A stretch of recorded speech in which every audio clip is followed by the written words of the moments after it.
Ang Pilipinas ay madalas na tinatamaan ng mga bagyo dahil sa ating lokasyon na nakaharap sa karagatang Pasipiko. Ito ang lugar kung saan madalas na nangyayari ang matinding pagbabago sa temperatura at presyon ng hangin sa pagitan ng mga karagatan at kontinente. Kaya hindi na bago para sa ating bansa ang paghahanda para sa mga sakuna kagaya ng bagyo at tungkulin ng gobyerno na ilatag sa mamamayan ang kanilang mga plano at paraan para maiwasan o maibsan ang maaaring epekto nito sa mga Pilipino.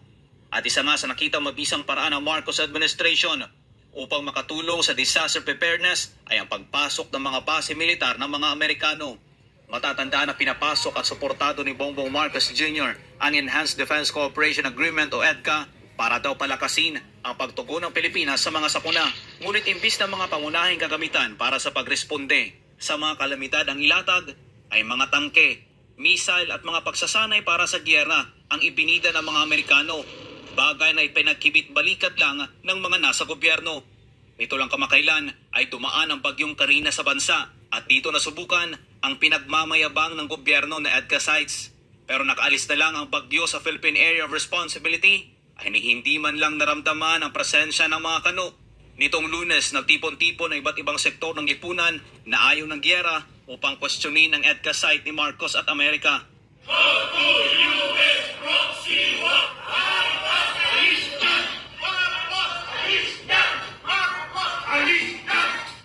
Para sa geopolitical analyst na si Herman Camentong Laurel, masyado ng halata na masyadong maraming propaganda para sa EDCA site. Halata na po natin na marami pong propaganda para doon sa base militar ng Estados Unidos. Wala namang katotohanan. Makakatulong daw sa ating bansa sa kalamidad. Anya, kung sino pa ang tinuturing nilang kaaway, ayun pa ang nakitang tumulong Malaysia sa mga at Chinese Embassy tumutulong pa. Yung sinasabi nilang kalaban ng Pilipinas, ang China, si Ambassador Huang, umiikot na ng Metro Manila, nagdidistribute na ng relief. Kaya nga. Nasaan ang Estados Unidos? No. Nasaan ang EDCA bases na yan? EDCA wala. Nasaan ang mga truck na mga relief goods ng Amerikano? Wala po tayong nakikita. So magising na sana lahat tungkol dito sa panloloko ng mga Amerikano dito. Para sa dating Intel officer ng CPP-NPA-NDF na si Jeffrey K. Eric Celis, kabastusan at pagtataksil sa bayan ang ginawa ni Marcos. Correct. Tama, hindi lang kabastusan, pagtataksil.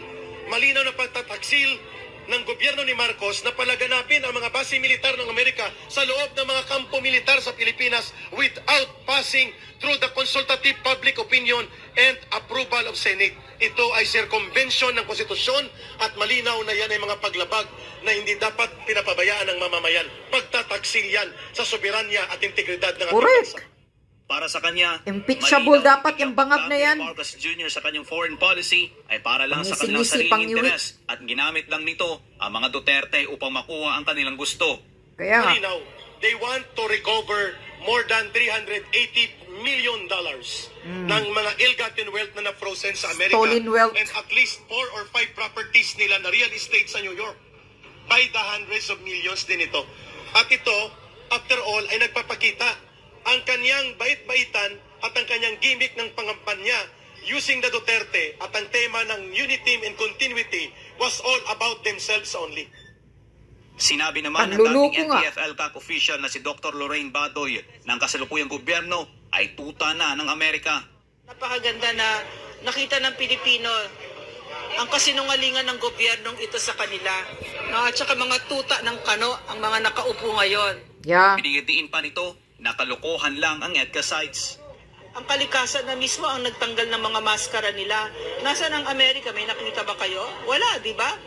So, kalokohan yung mga sinasabi nila. Para sa Diyos, sa